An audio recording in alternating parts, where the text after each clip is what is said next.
Hello guys, end of the world എന്നറിയപ്പെടുന്ന സ്വീഡനിലെ beautiful ആയിട്ടുള്ളൊരു ടൗണിൽ നമുക്ക് പോയാലോ? Welcoming to Trosa. Yes, Trosa സ്വീഡനിലെ one of the most charming small town ആണ് കേട്ടോ ഈ Trosa. Just 1 hour from Stockholm.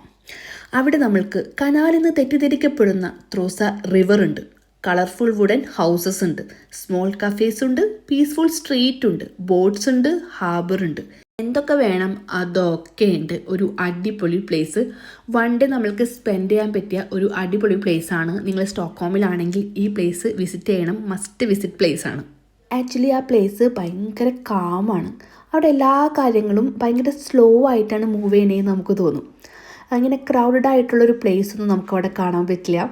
ഞങ്ങളെ കാണാൻ പറ്റും, സടസടാന്ന് ഓടുന്നത്, ബാക്കി എല്ലാവരും കാമാം. പിന്നെന്താ പറയുക, ഇങ്ങനെ കാമായിട്ട് തോന്നുന്ന ഒരു പ്ലേസ്. ഇങ്ങനെ ഒരു പീസ്ഫുൾ അറ്റ്മോസ്ഫിയർ കാരണം ഇങ്ങനെ കവികളൊക്കെ പറയില്ലേ, അങ്ങനെ കിട്ടിയൊരു പേരാണ് എൻഡ് ഓഫ് ദ വേൾഡ് എന്ന്. ഒഫീഷ്യലി പേരൊന്നല്ല, അവിടുത്തെ ഒരു പ്ലേസും ഒരു പീസ്ഫുൾനെസ്സും ഒക്കെ കണ്ടിട്ട് കിട്ടിയൊരു പേരാണ് കേട്ടോ. ശരിക്കും അങ്ങനെ തന്നെയാണ്, നമുക്ക് ചെന്ന് കാണുമ്പോൾ അങ്ങനെ തോന്നും. പിന്നെ ഈ കാണുന്ന ത്രൂസ റിവർ ബാൾട്ടിക് സീ ആയിട്ട് കണക്റ്റഡ് ആണ്. നേരെ ബാൾട്ടിക് സീയിലേക്കാണ് ഇത് ഒഴുകുന്നത്. അതുകൊണ്ട് തന്നെ ഈ വെള്ളത്തിന് ഉപ്പുരസമുണ്ടെന്നാണ് പറയണത്. നിങ്ങൾ ടേസ്റ്റ് ചെയ്ത് നോക്കിയിട്ടില്ല. പിന്നെ ത്രൂസ വിസിറ്റ് ചെയ്യാൻ പറ്റിയ ബെസ്റ്റ് ടൈം സമ്മറാണെന്ന് തോന്നുന്നു. അപ്പോൾ ഈ വാട്ടർ റിലേറ്റഡ് ആയ ആക്ടിവിറ്റീസൊക്കെ അവിടെ ഉണ്ടാവും. പിന്നെ ഡെയിലായിട്ടും നന്നായിട്ടുണ്ട്, വലിയ തണുപ്പും ഉണ്ടാവില്ല. പിന്നെ അവിടെ ഫിഷിംഗ് അലൗഡ് ആണ്. 1st January to 14th September വരെ ഫിഷിംഗ് അലൗഡ് ആണ്. അപ്പോൾ കുറേ പേര് ഈ സൈഡോട്ട് ആ അറ്റം വരെ നിരന്ന് ആൾക്കാർ നിൽക്കുന്നുണ്ട് ഫിഷിംഗ് ചെയ്യാൻ വേണ്ടിയിട്ട്. പിന്നെ ഈ ഫിഷിംഗ് ചെയ്യണേനും ഇങ്ങനെ കുറച്ച് റൂൾസ് ആൻഡ് റെഗുലേഷൻസ് ഉണ്ടെന്ന് തോന്നുന്നുണ്ട്. അപ്പോൾ ഏത് ടൈപ്പ് ഫിഷിനെയാണ് പിടിക്കാൻ പാടുള്ളൂ, അതിൻ്റെ സൈസൊക്കെ. കാരണം കുറേ പേര് ഇങ്ങനെ ചെറിയ ഫിഷിനെ കിട്ടിയിട്ട് അവർ തിരിച്ച് ഈ റിവറിലേക്ക് തന്നെ ആ ഫിഷിന് ഇടുന്നുണ്ട്.